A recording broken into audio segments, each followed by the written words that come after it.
Hello, dear friends. Today I am sure you will be satisfied with the story we have prepared today. Prepare a seat and a cup of hot coffee, and we will explore the story together right now. I still remember the exact night I discovered my husband Jake had crossed a line I never thought he would. I wasn't naive enough to believe our marriage was perfect. We had our share of fights, rough patches, and moments of distance. But I never imagined things would spiral as they did. Jake and I had been together for 7 years. We married young, thinking we had everything figured out. Back then, life felt simple, just two people in love, trying to build a future together. But as the years went by, something shifted. We got caught up in the grind of work, stress, and the chaos life throws your way. We stopped talking as much, stopped being a team, and that's when everything began to unravel. I should have noticed the signs earlier, the late nights at work, the sudden enthusiasm for outings without me, the way he'd avoid my calls when he was out. But I trusted him, or maybe I didn't want to face the truth. One Friday night, Jake said he was heading out with some coworkers. I didn't think much of it, just told him to have a good time. But as I sat alone in our living room, something gnawed at the back of my mind. It wasn't jealousy. It was deeper, something primal. Call it intuition or paranoia, but I couldn't shake the feeling that something wasn't right. After an hour of staring at the TV without watching it, I texted him, "Everything okay?" No response. Another 30 minutes passed. I sent another message. Still nothing. By midnight, I was pacing the living room, my thoughts racing. That's when my phone buzzed. It wasn't Jake. It was a message from my friend Emily. "Hey, we need to talk. Call me." My heart sank. I didn't hesitate, dialing her number immediately. My voice trembled as I asked, "What's going on?" There was a long silence on the other end before Emily finally spoke. "Anna, I don't know how to say this, but I saw Jake tonight. He wasn't just with his coworkers. There were other women." My chest tightened. "What do you mean, other women?" I asked, my voice cracking. Emily sighed. "He was with them, Anna. Flirting, dancing. It was more than that. It wasn't just innocent fun. I wish I didn't have to tell you, but you deserve to know." Her words were a sledgehammer to my chest. I felt like the ground beneath me had vanished. "Are you sure?" I finally whispered. "I'm sure," Emily said softly. "I'm sorry." I hung up without another word, my thoughts spiraling. The man I had trusted, the man I had built my life with, had betrayed me in a way I never thought possible. Jake came home around 2 a.m., stumbling through the door like nothing was wrong. He reeked of alcohol and a perfume that wasn't mine. "Had fun?" I asked, my voice carefully neutral. He glanced at me, his eyes glassy. "Yeah, it was a good night." I said nothing more, just watched as he stumbled into the bedroom and collapsed onto the bed. I stood there, staring at him, trying to comprehend how we had reached this point. The next morning, Jake acted as if everything was normal, making coffee, scrolling on his phone, completely oblivious to the tension hanging in the air. I wanted to confront him, to demand answers, to scream. But I didn't, not yet. I needed time to process what I'd learned and decide what my next step would be. The entire day, I went through the motions, pretending everything was fine while my thoughts churned with betrayal and anger. That evening, I walked out. I didn't tell Jake where I was going, didn't care if he noticed. I just needed space, to breathe, to think, to figure out what came next. I found myself at a quiet bar on the other side of town, a place I hadn't been to in years. It used to be a spot I'd visit with friends, back when life felt less complicated. I sat at the bar, nursing a drink, trying to quiet the storm of thoughts in my head. That's when I saw her, Emma, Jake's younger sister. She was a few seats down, sipping a cocktail and scrolling through her phone. Emma and I had always gotten along well. She was a few years younger than Jake, easygoing, fun, and always up for a good conversation. But tonight, something felt different. Maybe it was the alcohol, or maybe it was the weight of everything I'd learned, but I felt drawn to her in a way I hadn't before.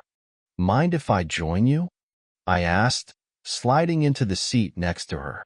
She looked up, surprised, but then smiled. "Sure, Anna. You look like you've had a rough day." I gave a bitter laugh. "You have no idea," I muttered, signaling for another drink. We talked for a while, mostly small talk about work, life, the usual stuff. But as the night wore on, the conversation turned more personal. I didn't tell her everything, but I hinted at the cracks forming between me and Jake. "I don't know what happened," I said at one point. "It's like he's not the same person anymore." Emma frowned, her expression thoughtful. "You deserve better, Anna. You're a good person." Her words hit me harder than I expected. For the first time in days, I felt seen, understood. That night at the bar wasn't supposed to mean anything more than a distraction. I hadn't gone there planning to do anything reckless, but as the drinks flowed and the conversation deepened, something shifted between us. The tension was subtle at first, but it grew. A mutual understanding that we were both carrying more than we cared to admit. Emma had always been easy to talk to, but that night she wasn't just Jake's sister. She was someone who could see past the facade I'd been putting on. She didn't press me for details or judge me for what I didn't say. Instead, we talked about everything else: work, old memories, the simplicity of life before it became so complicated.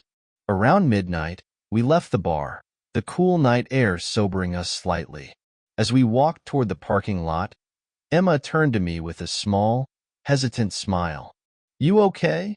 she asked, her voice softer than usual. "Not really," I admitted, "but talking to you helped." She hesitated for a moment, as if weighing her words carefully. "You know," she said finally, "if you ever need someone to talk to, I'm here. You don't have to go through this alone." There was something in her tone, something genuine, that made me pause. It wasn't just sympathy, it was understanding. "Thanks, Emma," I said, managing a small smile. "That means a lot."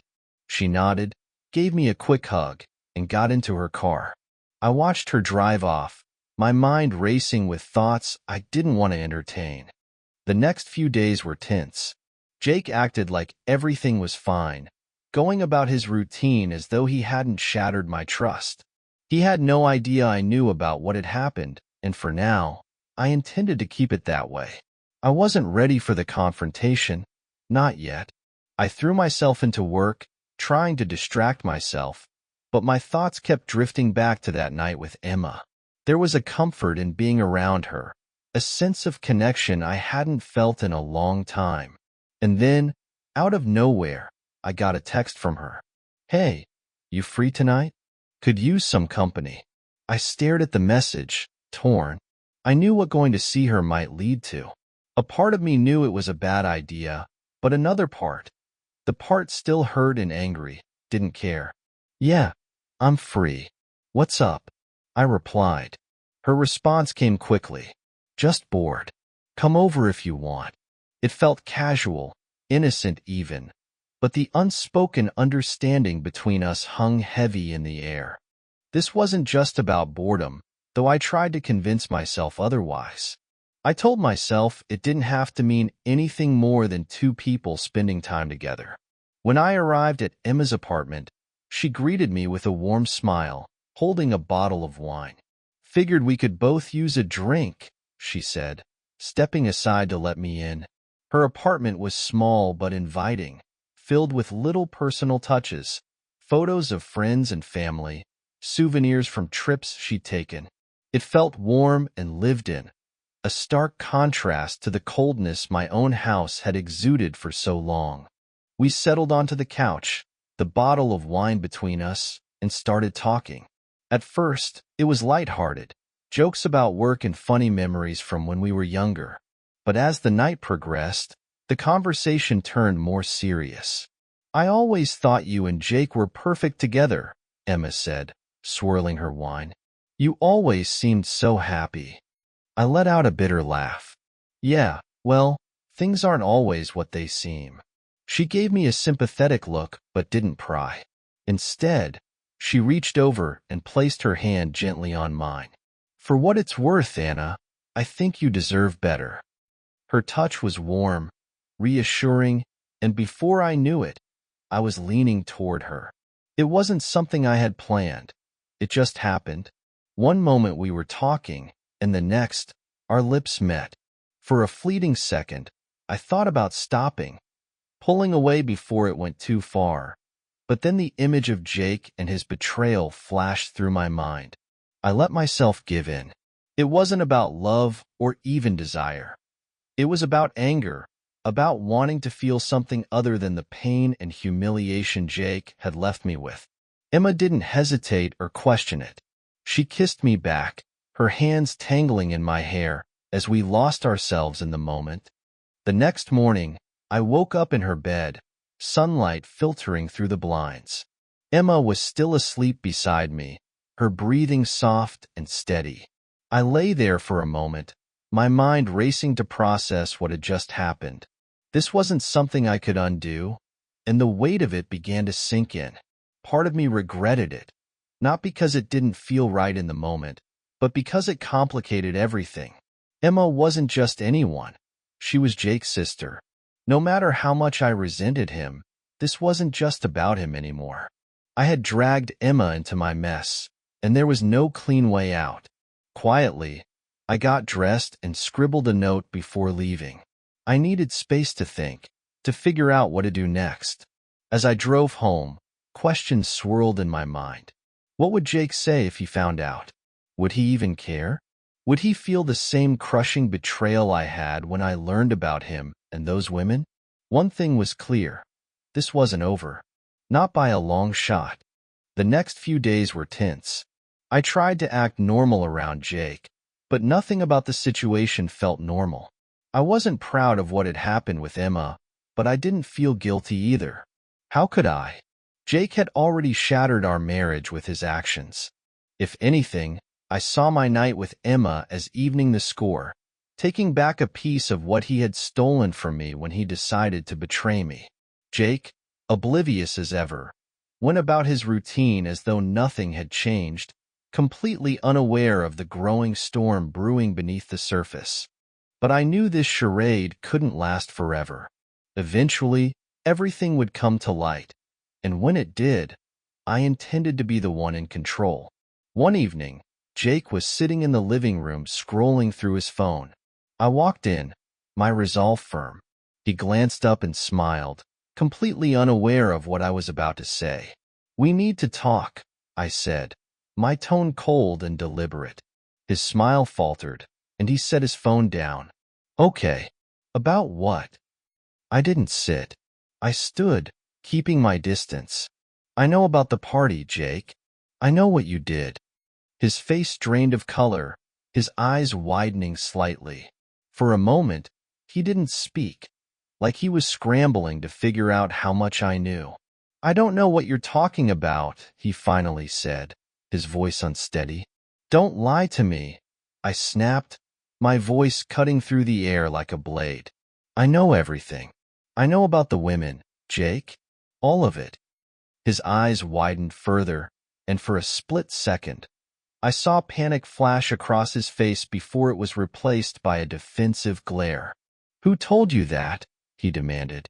"It doesn't matter who told me," I shot back, my voice sharp and unwavering. "The only thing that matters is that you cheated. You didn't just cheat, you humiliated me," I said, my voice cold and unwavering. Jake opened his mouth to respond, but no words came out. He looked like he was grasping for something to say, something that could make this better. But there was nothing. No excuse could erase what he had done, and he knew it. "I trusted you, Jake," I continued, my voice dripping with bitterness. "And you threw it all away. For what? A few nights of fun?" Tears welled up in his eyes, but I didn't care. I wasn't interested in apologies or excuses. I wanted him to feel the same pain, the same betrayal that I had felt. I didn't mean for it to happen, he finally whispered, his voice barely audible. It got out of hand. I let out a sharp, bitter laugh. Got out of hand? That's the best you can do? A heavy silence fell between us, the weight of everything looming in the air. Finally, Jake stood up, wiping his eyes. I know I messed up, okay? But we can get through this. We can fix it. I stared at him, incredulous. Fix it? You think we can just sweep this under the rug and pretend it never happened? He didn't respond. He knew I was right. There was no coming back from this. That night, I left the house, driving aimlessly for hours as I tried to figure out my next move. I couldn't face Jake, not yet. Eventually, I found myself parked outside Emma's apartment. I hadn't planned on coming here, but the thought of seeing her brought a strange sense of comfort. I knocked on her door, and when she opened it, she looked surprised but didn't hesitate to let me in. "What's going on?" she asked, concern flickering in her eyes. I didn't answer right away. Instead, I sat on her couch, running a hand through my hair. "I confronted Jake," I said finally, my voice heavy. He didn't deny it. Emma sat beside me, her expression serious. "How did it go?" she asked softly. "About as bad as you'd expect," I muttered. "He thinks we can just fix things, like nothing happened." Emma didn't say anything for a moment, then asked gently, "And what do you want to do?" That was the question I'd been asking myself all night. Part of me wanted to walk away from Jake and never look back. Another part wanted to make him feel the same pain he'd inflicted on me. And then there was Emma, complicating everything. "I don't know," I admitted. I don't know." Emma reached over and took my hand, squeezing it gently. "Whatever you decide, I'm here," she said. Her words were simple but held more meaning than she probably realized. For the first time in days, I felt a glimmer of clarity. I didn't know what the future held, but I knew one thing. I wasn't going to let Jake control how this ended. The next day, I told Jake I wanted a divorce. He didn't take it well. He begged, cried, and even tried to guilt-trip me into staying. But I didn't budge. "I gave you everything, Jake," I said, my voice cold, "and you threw it away. Now you have to live with the consequences." He tried to argue, to convince me we could work things out, but I wasn't interested. The trust was gone, and without trust, there was nothing left to salvage. As I packed my things, he watched with a mix of anger and sadness. "You're making a mistake," he said bitterly. "No, Jake," I replied, meeting his gaze. "You did." Jake didn't stop trying to salvage what was left of our marriage, but it was too late. After I told him I wanted a divorce, he went through every stage: denial, anger, bargaining, but none of it changed my mind. The trust had been shattered beyond repair, and there was no putting it back together. The divorce process started civilly but quickly turned messy. Jake hired an aggressive lawyer who pushed for more than he was entitled to. He claimed emotional damages, accused me of abandoning the marriage without cause, and even tried to bring up my connection with Emma, though he didn't know all the details. The irony of it all was almost laughable. Jake had been the one sneaking around with multiple women, yet now he wanted to paint himself as the victim. I let my lawyer handle most of it. I didn't have the energy to deal with his manipulations anymore. Meanwhile, my relationship with Emma grew strained. What had started as an impulsive act fueled by anger and revenge had turned into a complicated situation neither of us was prepared for. Emma tried to be supportive, but the weight of everything began to take its toll. "I didn't mean for things to get this complicated," she said one night, her voice thick with frustration. "I just wanted to help you get through it. Now it feels like I'm part of the mess." She wasn't wrong. I hadn't intended to drag her into my problems, but that's exactly what had happened. As much as I appreciated her being there, I knew it wasn't fair to her. "We shouldn't have crossed that line," I admitted quietly. You didn't deserve to get caught up in this. Emma nodded, tears welling in her eyes. So what now? She asked. I didn't have an answer. All I knew was that I needed to get through the divorce before I could even think about what came next. The divorce dragged on for months, draining me emotionally and financially. Jake's lawyer kept pushing, trying to squeeze every last penny from me, but eventually, we reached a settlement. I managed to keep most of my savings, but I had to sell the house to divide the proceeds. Strangely, losing the house didn't bother me as much as I thought it would. It was just a building, filled with memories I no longer wanted. By the time the papers were signed, I felt more exhausted than relieved. The process had left me hollow, with nothing but bitterness and regret. After the divorce was finalized, I began trying to piece my life back together. I moved into a small apartment downtown and threw myself into work.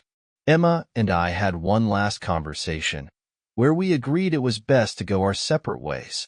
There was no anger between us, just a quiet understanding that what we had wasn't built to last. I hope things get better for you, she said as we parted ways. You too, I replied, though I doubted either of us would find closure anytime soon. Months passed, and life slowly settled into a new kind of normal. But the scars of what had happened lingered. I found it hard to trust people, hard to believe in the idea of starting fresh. I had lost more than just a marriage. I had lost a part of myself. From what I heard through mutual acquaintances, Jake didn't fare much better. His reputation was in ruins after word of his actions spread. He tried dating again, but struggled to find anyone willing to overlook the baggage he carried. As for me, I focused on rebuilding, one step at a time. It wasn't easy, and there were days when the weight of everything felt unbearable. But I kept moving forward, knowing that staying stuck in the past would only make things worse. Looking back, I sometimes wondered if things could have ended differently, if I could have handled the situation better or made different choices. But wondering didn't change the outcome. In the end, all I could do was learn from it and keep trying to move on. Life doesn't always give you clean endings or happy resolutions. Sometimes, it just leaves you standing in the wreckage, trying to figure out what comes next. And that's where I am now. Still standing, still figuring it out, and still working to rebuild a life from the pieces that were left behind. Thank you for watching today's story. For more interesting and meaningful stories, please subscribe to our channel. Your support is a great source of motivation for us. See you again in the next stories.